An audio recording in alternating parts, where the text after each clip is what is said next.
जय पटेल, आप बताइए इस समय निफ्टी के लेवल्स जिस हिसाब से पिछले हफ्ते का ट्रेडिंग एक्शन रहा, क्या लगते हैं, और उसके साथ साथ अपने टॉप ट्रेडिंग आइडियाज भी बता दीजिए। So good morning Ajay ji, good morning Priyanka ji, good morning deputy जी। निफ्टी की बात करें तो निफ्टी ने पिछले वीक में 0.74% का नेगेटिव रिटर्न दिया। बट उसके बाद जो इम्पोर्टेंट चीज थी वो सपोर्ट स्ट्रॉन्ग दिया। 19,300 के अराउंड का जो सपोर्ट था वो बड़ा स्ट्रॉन्ग था। उसके बाद फ्राइडे के सेशन में हमने जो रिबाउंड देखा वो थोड़ा मजबूत लगा। बट ओवरऑल कंसोलिडेशन के हायर रेंज पर अभी मार्केट ट्रेड कर रहा है, 90,500 के अबाउट ट्रेड कर रहा है। एक पॉजिटिव एक्सपेक्ट मुझे ज्यादा लग रहा है। यहाँ पर 600 का रेजिस्टेंस पक्का लग रहा है। बट उसके बावजूद मुझे लग रहा है निफ्टी में एक उछाल आ सकता है, और इवन गिफ्ट निफ्टी भी इम्प्लाई कर रहा है कि एक बड़ा उछाल दिख सकता है। आज के दिन में भी अराउंड 90,600 का पहला रेजिस्टेंस मैं देख सकता हूँ। तब तक एक प्ले खेल सकते हैं। जब तक 19,600 को हम इवन क्लोजिंग बेसिस पर पार नहीं करते तब तक फ्रेश तेजी एग्रेसिव ट्रेडर के अलावा किसी को नहीं करनी चाहिए। जो लोग एग्रेसिव ट्रेडिंग कर रहे हैं वो अराउंड 19,600 के वहां एक सेलिंग की अपॉर्चुनिटी देख सकेंगे, बिकॉज जो राइज ऑन सेल का जो अपॉर्चुनिटी वो ढूंढ रहे हैं अराउंड ये लेवल्स पर वो उनको मिल सकती है। बट इन्वेस्टर्स और जो मिड एग्रेसिव ट्रेडर्स जिसको हम बोलते हैं, तो वहां लोगों को एक अपॉर्चुनिटी 19,600 के बाद ही मिल सकती है ट्रेड करने के लिए। तब तक थोड़ा उनके लिए एक अपॉर्चुनिटी ध्यान से ट्रेड करना जरूरी रहेगा। और आज की इवन ट्रेडिंग कॉल्स की बात करें तो पहला मुझे लग रहा है लॉरेंस लैब में एक अच्छा मूव बन रहा है। पिछले जस्ट सेकेंड। लॉरेंस लैब में एक अच्छा उछाल दिया last week. Also 200 day moving average के अबव क्लोज किया। रेक्टेंगुलर कंसोलिडेशन का जो ब्रेकआउट दिया वो भी एक बढ़िया नजर आ रहा है लॉरेंस लैब में। ऑल्सो वॉल्यूम लेट तेजी है। आरएसआई और एमएसीडी दोनों की तरफ से एक अच्छा मूव बन रहा है, तो लॉरेंस लैब पर बाय करने की सलाह रहेगी। 415 का हम टारगेट रख के अराउंड 377 का स्टॉप लॉस रखना होगा। ये स्टॉक मुझे लग रहा है कि हेल्थ केयर सेक्टर में और फार्मेसी सेक्टर अच्छा भी रिबाउंड कर सकता है, और ये स्टॉक अच्छा अपॉर्चुनिटी है गेन आगे बढ़ाने के लिए। यहाँ पर एक ब्रेकआउट स्टॉक है लॉरेंस लैब। यहाँ पर एक अच्छी कमाने की तक है। दूसरी जो इंपॉर्टेंट चीज है वो रियल्टी सेक्टर में शोभा लिमिटेड। तो शोभा लिमिटेड में मुझे एक अच्छा मूव दिख रहा है। लास्ट वीक भी शोभा ने अच्छा मूव दिया। इवन रेटिंग के हिसाब से भी गिने तो एक अच्छा ब्रोकरेज के वहां से भी एक अच्छा मूव आया। ऑल्सो ये स्टॉक में एक कॉमन पैटर्न है पिछले कुछ महीनों से, कि ऊपर जा रहा है फिर वापस से थोड़ा निचली साइड में आएगा, फिर वापस ऊपर जाएगा, फिर थोड़ा नीचे गया। तो एक हायर हाई हायर बॉटम की एक पैटर्न बन रही है। ऑल्सो ये कंसोलिडेशन आज खत्म किया, सुपर ट्रेंड लाइन के अराउंड सपोर्ट ले रहा है। तो यहाँ पर सुबह लिमिटेड पर बाय करने की सलाह होगी।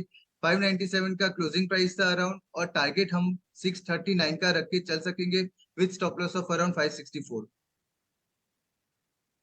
ओके, ठीक है। तो ये तो हुई।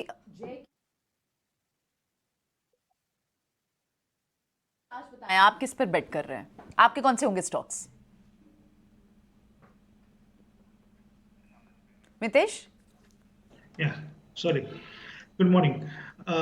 देखिए, बेसिकली अगर हम सेक्टोरल इंडाइसेस की बात करें तो लास्ट क्वार्टर में अप्रैल में जून में दो इंडाइसेस, सेक्टोरल इंडाइसेस ने बहुत ही तगड़ा रिटर्न दिया।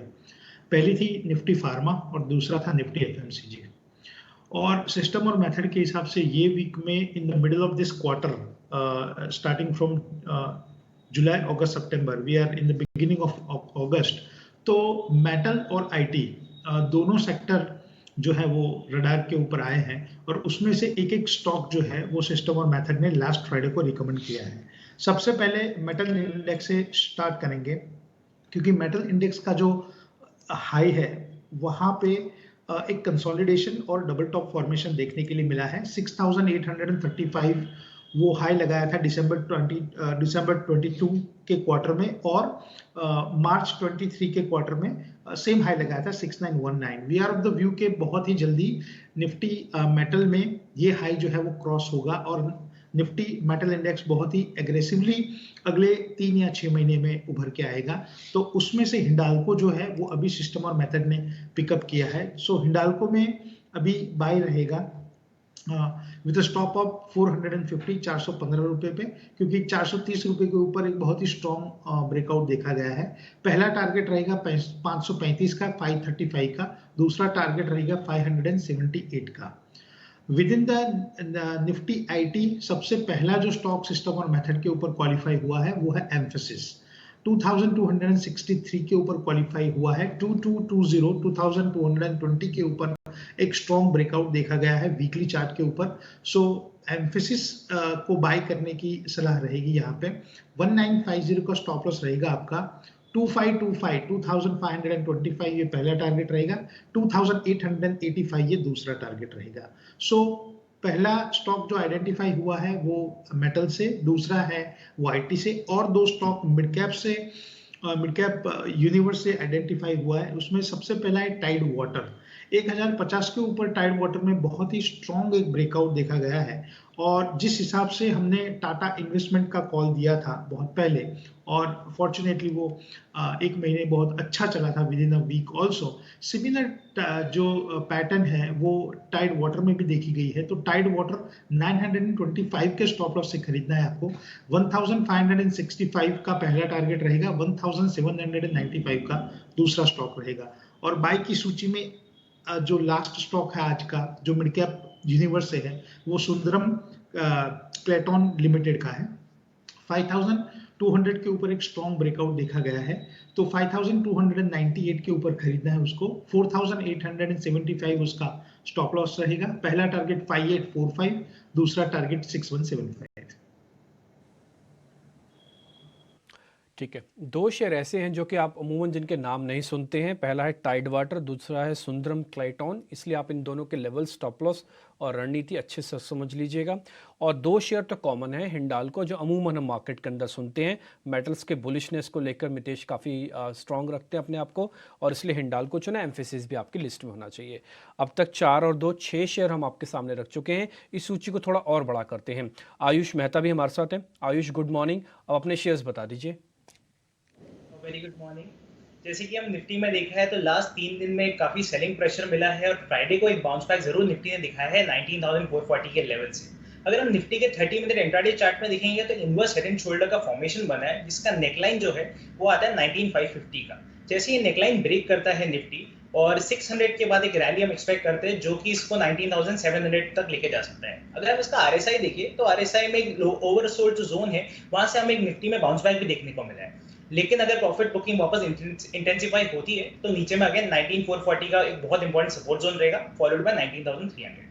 बैंक निफ्टी की अगर हम बात करें तो बैंक निफ्टी ने एक अच्छी क्लोजिंग दिया है 45,000, ऑल्दो वो 2 या 3 पॉइंट की ही दिया है, बट वही 45,000 साइकोलॉजिकल रेजिस्टेंस जोन है उसके ऊपर दिया है। नीचे में जो बैंक निफ्टी का सपोर्ट है, जहां से फ्राइडे के दिन में बैंक निफ्टी ने बाउंस बैक दिया है, 44,750 का लेवल जो है 50 डे मूविंग एवरेज, जो हमें लगता है कि इंपॉर्टेंट सपोर्ट जोन रहेगा बैंक निफ्टी के लिए आने वाले दिनों में। और ऊपर में जो रेजिस्टेंस है बैंक निफ्टी का जो बन के आ रहा है 45,300 का है, फॉलोड बाय 45,770 जो ऊपर में गैप रेजिस्टेंस है। अगर हम स्टॉक्स की बात करें, हमें लगता है स्टॉक स्पेसिफिक मार्केट रहने वाला है, तो फर्स्ट बाय कॉल होगा मेरा कॉनकॉर पे। कॉनकॉर को आपको बाय करना चाहिए फॉर अ टारगेट ऑफ 720। इसमें आपका स्टॉप लॉस होगा 684 का। कॉनकॉर में हम देखेंगे तो इसमें भी एक inverse head and shoulder formation का ब्रेकआउट है, जिसका नेकलाइन है 700 के आसपास का। और इसमें जो आपका देखते हैं 200 डे मूविंग एवरेज से स्टॉक ने सपोर्ट लिया है और ऊपर की तरफ मूव करेगा ये। सेकंड स्टॉक मेरा रहेगा बाटा इंडिया का। अगर हम बाटा इंडिया के वीकली चार्ट में देखेंगे तो इसने एक डाउनवर्ड स्लोपिंग चैनल का बहुत स्ट्रॉन्ग ब्रेकआउट दिया है और इसका क्लोजिंग दिया है, और इसका अगर हम कंसोलिडेशन का भी ब्रेकआउट है और डेली चार्ट में higher top higher bottom formation है, तो बाटा को बाय करना चाहिए फॉर अ टारगेट ऑफ 1830, और इसमें से सपोर्ट जोन का जो स्टॉप लॉस रहेगा वो रहेगा 1725 का। तो ये आपके स्टॉक्स रहे आज के लिए रिकमेंडेशन, ठीक है। ट्रेडिंग भी बता दीजिए प्रशांत जी, जी ट्रेडिंग भी बताइए जल्दी से। रिमी जी, दो स्टॉक जहाँ पे नजर है, एक है टेक्सरेल। यहाँ पे मेरा स्टॉप लॉस होगा क्लोज बिलो 92। इनफैक्ट ये मुझे लग रहा है हर डिप में पोर्टफोलियो में ऐड करना चाहिए, बट एक ट्रेडिंग के हिसाब से अगर मैं कहूँ तो 92 क्लोजिंग बेसिस स्टॉप लॉस, 120 का टारगेट। और नेक्स्ट पिक जो होगा वो प्योर शॉर्ट टर्म ट्रेडिंग के हिसाब से L&T फाइनेंस होल्डिंग।